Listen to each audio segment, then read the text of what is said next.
Bon, je suis avec Jean-Jacques, le boss, qui est directeur de l'OMS, Office municipal des sports d'Aubagne, et avec Serge Sanchez, coureur émérite de la Ligue.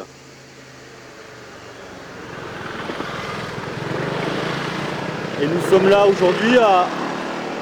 aujourd'hui à Gémenos pour préparer le défi de la Sainte-Baume qui aura lieu le 19 septembre. Alors c'est un défi un peu particulier parce qu'il s'inscrit dans un événement de la Ligue en fait. Hein. C'est en même temps une fête sur une journée régionale de la forme qui se tiendra toute la journée du 19 dans le centre de Gémenos, le parc. Comment il s'appelle le parc, Jean-Jacques? Albertas. Au parc Albertas. Mais en même temps, on est en train d'organiser une course sur un défi chronométré avec où on va gravir. Hein. Le défi, c'est de gravir la Sainte-Baume, soit en montée et descente, soit seulement en descente. Donc il y a Serge qui va nous faire une petite démonstration de cette montée-là. Et vous aurez des images. Donc comment ça va se passer, Jean-Jacques? Donne-nous un petit peu des éléments sur cette course-là et qu'est-ce qu'on est en train de faire ce matin et qu'est-ce qu'on proposera. Bon, ce matin, on va faire quelques images de façon à vous mettre l'eau à la bouche et vous montrer ce que va être cette montée quand même infernale. Hein. Jusqu'au col de l'Espigoulier où l'on a une vue splendide sur Marseille. Donc, comme l'a dit Yves, c'est 3 défis possibles. Soit uniquement la montée, soit uniquement la descente, soit montée-descente. Voilà, donc ça aura lieu le 19 septembre, on part sur la matinée, mais c'est surtout un contre-la-montre, donc les départs devraient être échelonnés toutes les 30 secondes. Serge, pour un athlète, ce type de défi, là, montée, descente, montée et descente, ça donne quoi? C'est pas commun en fait, ce type de course. De toute façon, il y a beaucoup de coureurs qui connaissent la Sainte-Baume, montée Espigoulier, on a déjà fait plusieurs fois, moi le premier. Donc montée-descente, ça sera inédit, parce qu'il n'y avait que 4 bornes descente quand on revenait après le col là-haut, quand on faisait la montée à la Sainte-Baume. Donc montée-descente complète, ça va être quand même du costaud, parce que ça casse un peu les muscles de redescendre après une montée aussi.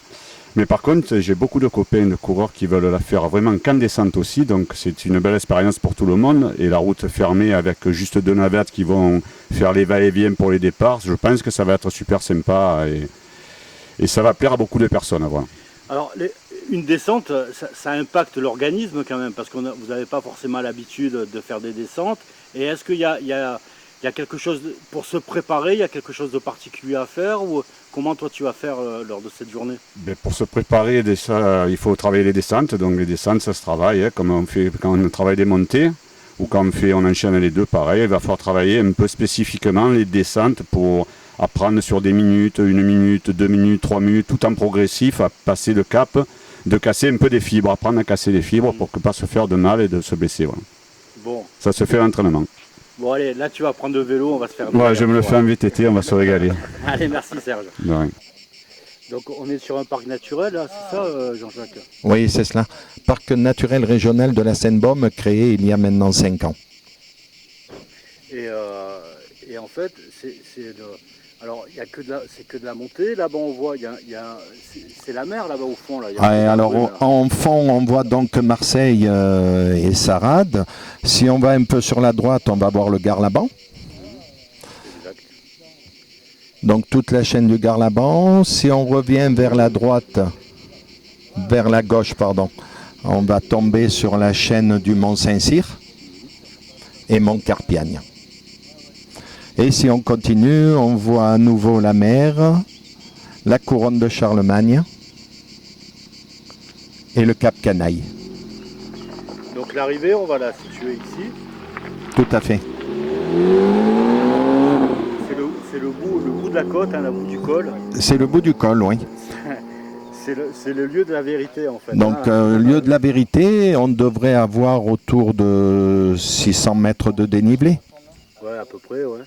Donc il y a des personnes qui viendront d'ici, qui partiront d'ici parce qu'ils feront que la descente. Tout à fait. Donc on mettra en place des navettes. Exactement. Donc navettes qui permettront à ceux qui ne veulent faire que la descente d'y monter, à ceux qui ne veulent faire que la montée, donc de redescendre en véhicule.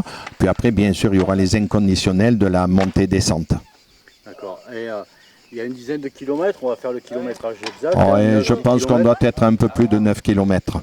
Avec du dénivelé, donc ça va quand même faire une course de côte costaud, puisque on va avoir 500 mètres de dénivelé, mais on va préciser ça de façon... On a les GPS et tout, on va tout préciser. Tout à fait. Mais pour les personnes qui vont faire l'aller-retour, ça peut être du costaud, quoi. Ouais, ça va faire du costaud, ça va faire quand même entre 18 et 19 km. Donc à peu près 500-600 mètres de dénivelé à la montée, dont autant à la descente. Je pense que là, les organismes vont souffrir. Alors Serge, il est en train, on attend Serge qui est en train de la faire à vélo.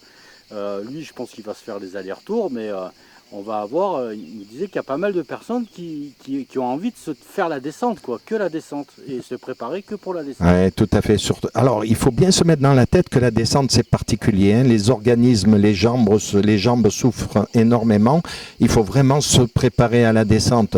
Donc, celui qui va enchaîner montée-descente, il va falloir qu'il s'entraîne aussi bien à la montée qu'à la descente. Bon. C'est pour ça qu'on l'a appelé le défi La Sainte-Baume. Tout à fait. Hein, ça sera vraiment la première édition de ce défi. Donc, en un contre-la-montre, hein, les départs devraient être donnés toutes les 30 secondes. Alors, c'est le premier défi que la Ligue organise comme ça, mais cette montée de la Sainte-Baume, elle a une histoire. Oui, bien sûr.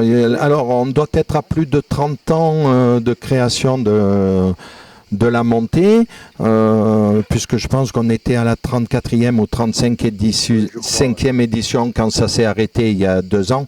Voilà.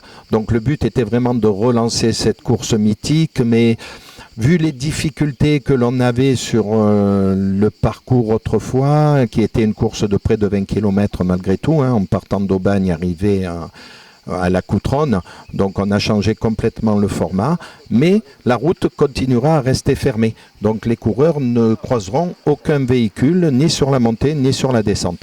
Bon, merci Jean-Jacques.